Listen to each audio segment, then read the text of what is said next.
In this video, we will show you how to wind and install a bobbin. Let's begin with winding. Alright guys, very last thing before we get started sewing on our machine, and that is how to wind a bobbin.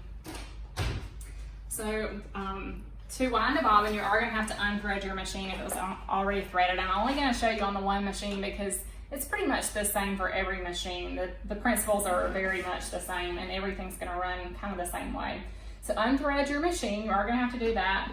However, your spool is going to stay on your spool pin and you are going to keep coming from the back.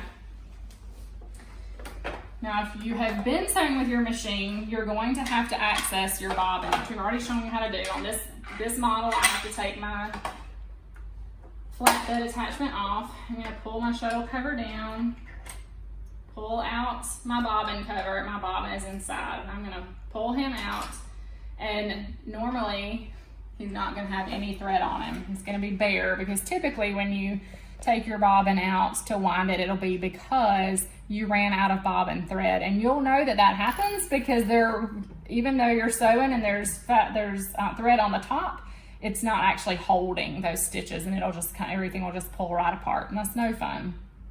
But it does happen, and it's just part of machine sewing. The only other reason that you would wind a new bobbin is in case you wanted to change the thread color. And sometimes that happens. If you know that you're not going to use much of a thread color, don't wind your bobbin all the way because you don't want to waste. It's a waste of time and a waste of thread. So for now, I have an empty bobbin that I'm going to wind. I'm going to close this up just because it makes me feel better. You don't actually have to do that. I am going to come to the top of my machine. Now on this machine, I don't have to do this on all of my machines, but if you find that yours does this, this will give you kind of a heads up.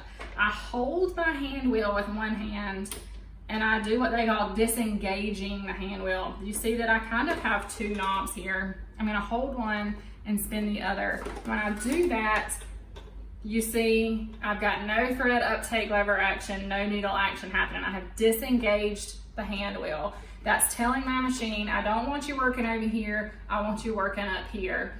My other machines, I don't have to do that. When I flip my bobbin over, it automatically tells it what to do.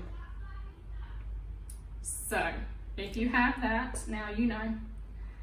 I'm gonna take my bobbin, now whether it's clear plastic or silver metal, you're going to have these holes, one or more of these holes in the top, and you're just gonna come from the bottom up, and it doesn't really matter which hole you put it in. You're gonna pull a little tail of thread up.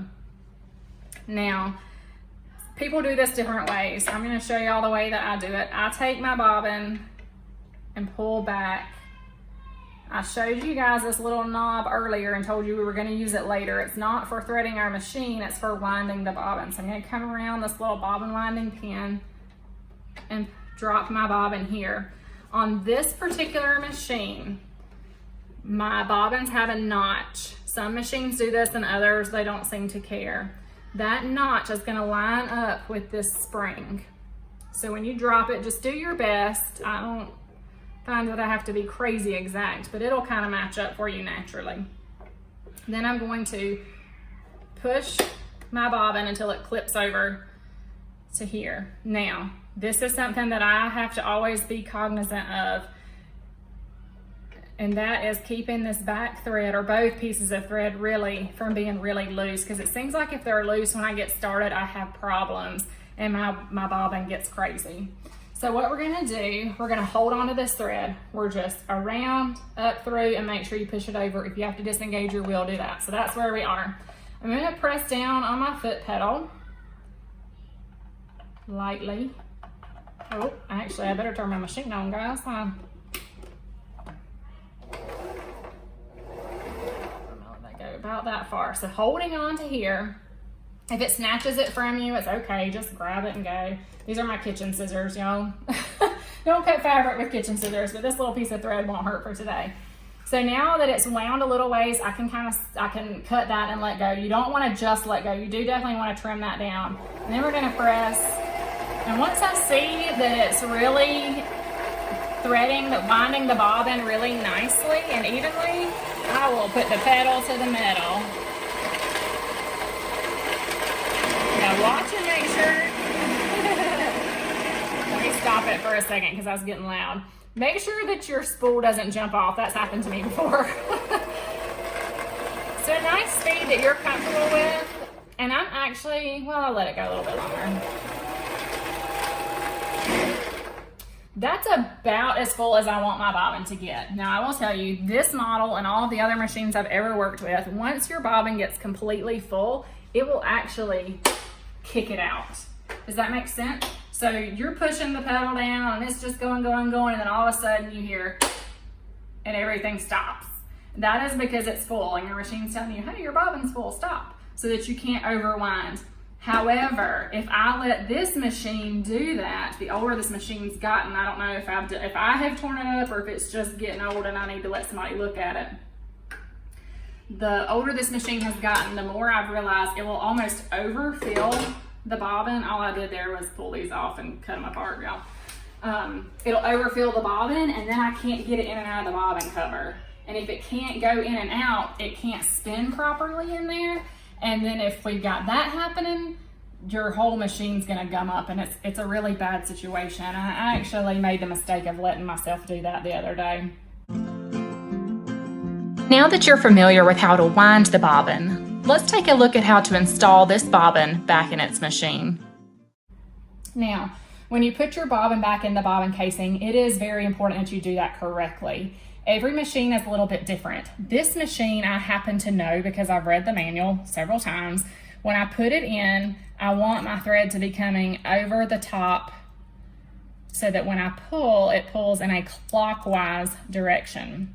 You'll see a groove here. I'm going to come through that groove and just pull up and it will naturally come around and into this little tiny notch here. And again, when I pull, I see that this is going in a clockwise, so the holes are moving, the spool is spinning in the same direction as the hands of a clock. Now I will draw your attention to this rust on this. This is an old bobbin that I don't actually sew with. That was why it was empty, to show you guys how to wind a bobbin.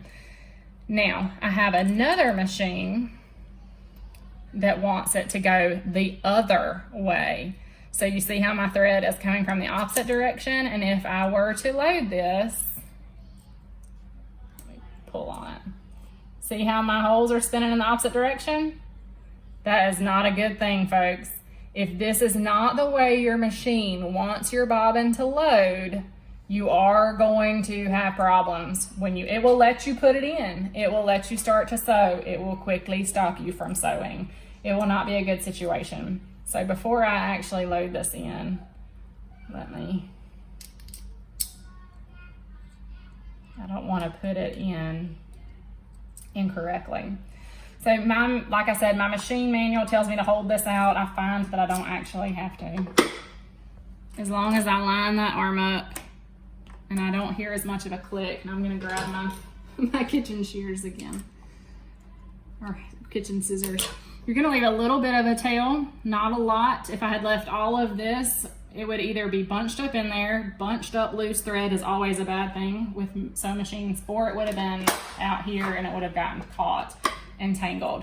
So that too is never a good situation. I'm going to try, I seldom have luck with this. I'm going to try to get this machine, oh, I got to re-engage my hand wheel so that it will work. I'm gonna try to get this threaded so I can show you guys very quickly how to pull up a thread as well. Like I said, this does not usually work for me. But if I spin my hand wheel, look at there, you guys are magic. Magic, I tell ya. Ta-da! You see what happened? Uh-oh. Woo. I had a little tiny thread in there, didn't I? I'm gonna pull on him.